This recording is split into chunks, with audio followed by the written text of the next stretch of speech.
सिंध वाहिद सूबो आहे जिते महांगो इलाज भी मुफ़्त थी रहियो आहे, पर ॾे मां बि माण्हू इलाज कराइण लाइ सिंध अचनि था। सिंध हुकूमत सिहत जे शोबे जी बहितरी लाइ कमु करे रही आहे। तिब जे शोबे में बहितरी लाइ समूरा वसीला कुतुबादा वेंदा।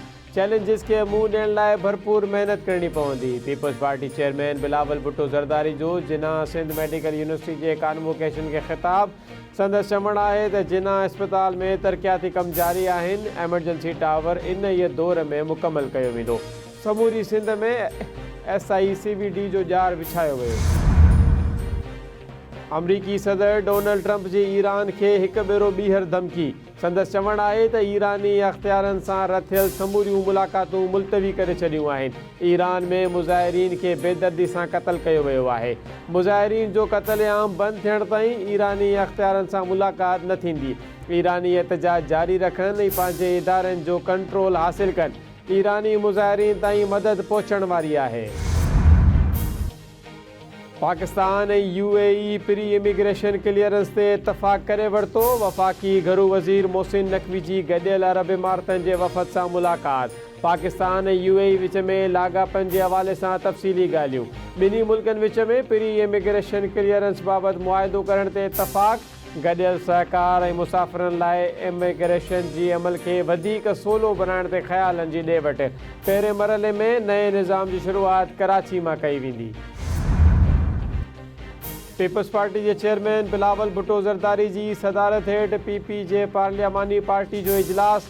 पार्लियामेंट हाउस में थियल इजलास में राजा परवेज़ अशरफ, नवीद कमर, एजाज जखरानी, शैला रज़ा शरीक, शाज़िया मरी, कासिम गिलानी, अब्दुल कादिर पटेल, आगा रफ़ीउल्ला, नाज़ बलोच ऐं ॿिया बि शरीक। PP अॻवान राजा परवेज़ अशरफ जो चवणु आहे त हुकूमत हिकु ऑर्डिनेंस सदर जी सही खां सिवा जारी कयो। इहो रूल्स जे ख़िलाफ़ हो, जंहिं ते PP ऐवान में एहतजाज करे वॉकआउट कयो। पीपल्स पार्टी वफ़ाक़ में हुकूमत जी इत्तेहादी जमात आहे। जेकॾहिं वफ़ाक़ी हुकूमत को गैर आइनी क़दम खणंदी त असां उन ते सख़्त रद्द अमल ॾींदासीं। वफ़ाक़ी हुकूमत हिकु सुठो क़दम खयो ऐं फौरी एक्शन वठंदे ऑर्डिनेंस वापसि वरितो।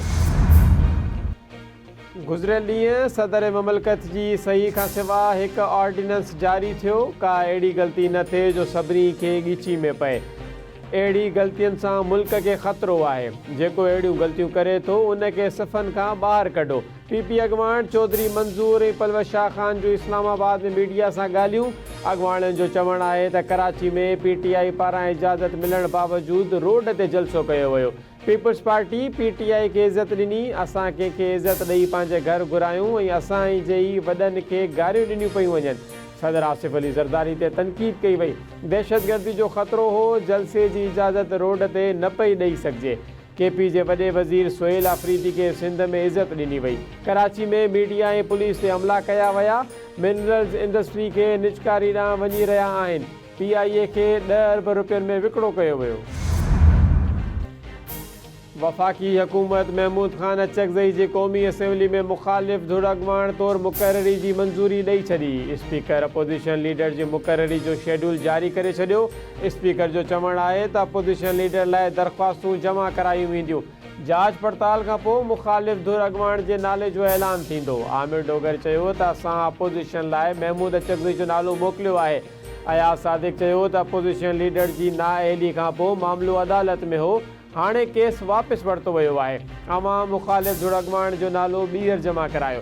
बैरिस्टर गोवर चयो त महमूद अचकज़ई जी अपोज़िशन लीडर तौरु मुक़ररी जो नोटिफिकेशन जल्द जारी थींदो। DGISPR लेफ्टिनेंट जनरल अहमद शरीफ चौधरी सां क़ौमी पैगाम अमन कमेटी जी मुलाक़ात। ISPR मूजिब इत्तेहाद उम्मत समाजी हमानगी ऐं आइनी बराबरी जे पैगाम खे मुल्की सतह ते फैलाइण जो ऐलान कयो वियो। क़ौमी पैगाम अमन कमेटी क़ौमी बयानीअ खे हथी वठाइण लाइ मुकमल सहकार जी ख़ातिरी कराई ऐं पाक फ़ौज सां यकजहती रियासत मुख़ालिफ़ दुश्मन बयानीअ ख़िलाफ़ गॾियल अज़म जो इज़हार कयो। नफ़रत अंगेज़ी, फ़िरक़े वारियत ऐं फ़र्क़ रखण वारे बयानीअ ख़िलाफ़ ज़ीरो टॉलरेंस पॉलिसी ते इत्तफ़ाक़। DGISPR मूजिब मज़लूमनि जी हिमायत पाकिस्तान जी इख़्लाक़ी ज़िम्मेवारी आहे। क़ौमी सलामती जे मामलनि में हिकजहिड़ाई ऐं बयानीअ ते इत्तफ़ाक़े राय वक़्त जी ज़रूरत आहे। कराची में 9 मई जहिड़ो वाक़ियो करण जी कोशिश कई वई। टीवी चैनल जी गाॾियुनि खे नुक़सान पहुचायो वियो। साफ़ियनि खे धमकायो वियो। पुलिस ते पथराव कयो वियो। सिंध जे वज़ीर सईद गनी केपी जे वॾे वज़ीर सुहेल आफ़रीदी जी आजियां कई। ख़ैर सिंधी टोपी ऐं अजरक पारायो वियो। PTI खे जिन्ना बाग ग्राउंड में जलसे जी इजाज़त ॾिनी वई। इजाज़त जे 5 मिंटनि में PTI अॻवाननि जा बयान आया त उहे रोड ते जलसो कंदा। जॾहिं ट्रैफ़िक जाम में फाथो त इल्ज़ाम लॻाइण शुरू कया विया। थ्रेड सबबि हिकु रस्तो खोलियो हो। सिंध जे सीनियर वज़ीर शर्जील इनाम मेमण जी कराची में प्रेस कॉन्फ्रेंस। संदसि चवणु आहे त PTI ॾफेड़ ऐं नफ़रत अंगेज़ सियासत जी कोशिश कई। सिंध हुकूमत सख़्त कार्रवाई करे पई सघे पर सब्र ऐं तहमुल जो मुज़ाहिरो कयो। असां PTI जी सूबाई क़यादत ख़िलाफ़ बि को परचो न कटियो। PTI जो क़ौमी धारा में रही सियासत जो को मूड न आहे। सिंध जे वॾे वज़ीर सां मुलाक़ात जो प्रोग्राम PTI तरफ़ां आयो हो। 8 फरवरी ते कारोबार ऐं ट्रांसपोर्ट बंदि करण जी इजाज़त न ॾींदासीं। प्रोपेगेंडा ऐं कूड़ सां माण्हुनि खे गुमराह करणु PTI जी सियासत आहे। सिंध में तरक़ियाती कमु कराए रहिया आहियूं। ट्रांसपोर्ट जे शोबे में बहितरी आई आहे। पिंक ऐं डबल डेकर बसूं हलायूं वयूं आहिनि। ज़राअत जे शोबे में ख़ासि ध्यानु ॾिनो पियो वञे। कानून लागू कंदड़ इदारा KP में अमन लाइ कोशिशूं करे रहिया आहिनि। दहशतगर्दी ख़िलाफ़ सभिनी खे गॾिजी कमु करणो आहे। IDPs लाइ क़दम खयां पिया वञनि। सिंध हुकूमत KP जे वॾे वज़ीर खे मुकमल प्रोटोकॉल ॾिनो।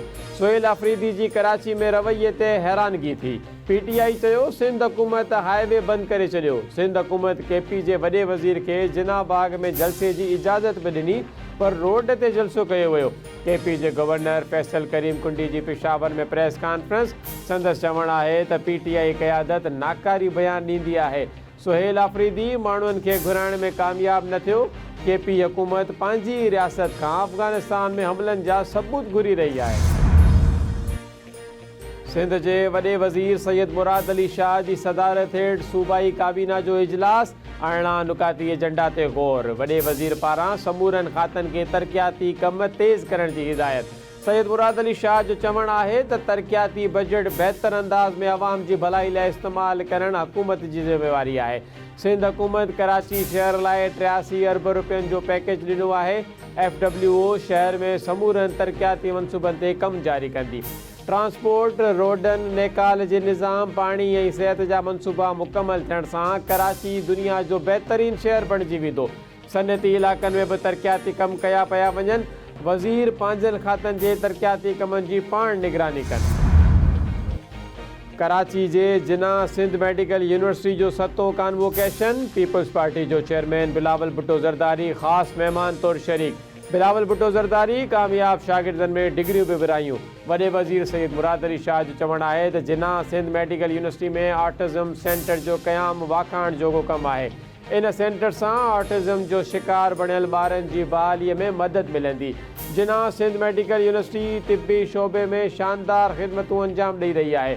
हिन इदारे जो बुनियाद सिंध मेडिकल कॉलेज तौरु शहीद ज़ुल्फ़कार अली भुट्टो रखियो। सदर आसिफ अली ज़रदारी सिंध मेडिकल कॉलेज खे यूनिवर्सिटी जो दर्जो ॾिनो। तालीम ऐं तहक़ीक़ सां ई कामयाबी मुमकिन आहे। मेडिकल शोबे सां लाॻापियल शागिर्द तहक़ीक़ ते ध्यानु ॾियनि। सिंध में सिहत जे शोबे में भरपूर कमु करे रहिया आहियूं। सिहत जो शोबो इंसानी ज़िंदगी में वॾी अहमियत रखे थो। हुरनि जे रूहानी पेशवा पीर पागारे जो ठिकराठे में रूहानी सफ़र जारी। पीर पागारो कलरी पहुतो। मुरीदनि ऐं अक़ीदतमंदनि खे ज़ियारत बि कराई। पीर पागारे पारां पाक फ़ौज मुल्क जी सलामती ऐं जमात लाइ ख़ासि दुआ। संदसि चवणु आहे त दहशतगर्दी ख़िलाफ़ मुक़ाबिलो पाक फ़ौज करे रही आहे। ज़राअत तबाह थी वई आहे। फ़सलनि जा मुनासिब अघ नथा मिलनि। दरगाह ऐं जमात अमानत आहे। नियाणियुनि खे तालीम ॾियो। ख़लीफ़नि खे चवां थो त माण्हुनि खे इज़त ऐं इंसाफ़ ॾियो। असूलनि खां हटी वेंदड़ ख़लीफ़ो जमात मां न आहे।